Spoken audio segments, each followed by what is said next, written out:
You got to look do a Ben Franklin. How Ben Franklin would draw a line down the page and he put pluses and minuses. You got to look at the pluses it's for me to take this position, which I haven't found any yet.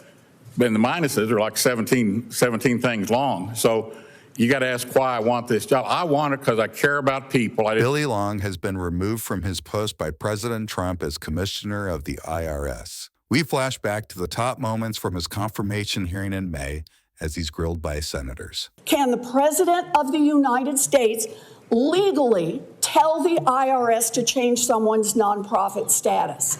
I'm not able to answer. You can't read these words and tell what those words say? When DOJ releases tax information of my constituents or any constituents in America, should that person go to prison? If it's illegal. Well, it's illegal. Someone went to prison for doing it for Donald Trump. Should they do it for a constituent down the road that works on a dairy in my town? It's either legal or illegal. All right. Well, what would be your legal obligation if, for example, the president or vice president or some member of their staff were to tell you, either directly or indirectly, to investigate a foundation for the purposes of revoking their tax-exempt status? What would be your legal obligation if they did direct you? I think that it would be to report to the IG. Tell the committee, do you believe these so-called tribal tax credits actually exist?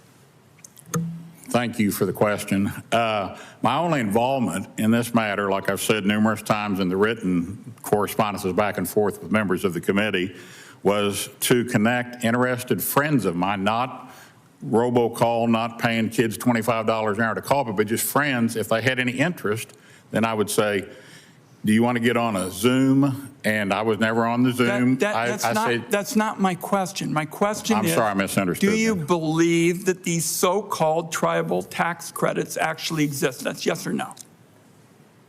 I do. I can't answer yes or no because I do not know. I think the jury's still out on that. This is an opinion that the president has expressed, that Harvard should lose its tax-exempt status. Do you agree with that? If it's legal and something needs to be done, but if it's not, you can't do something illegal. You told me that if you got a request from the president, to audit a taxpayer, you'd follow the law and ignore that request. Is that correct, yes or no? It's partially correct. I think that I told you he wouldn't do that in the first place, but if he did, I'd do exactly what you said, so yes.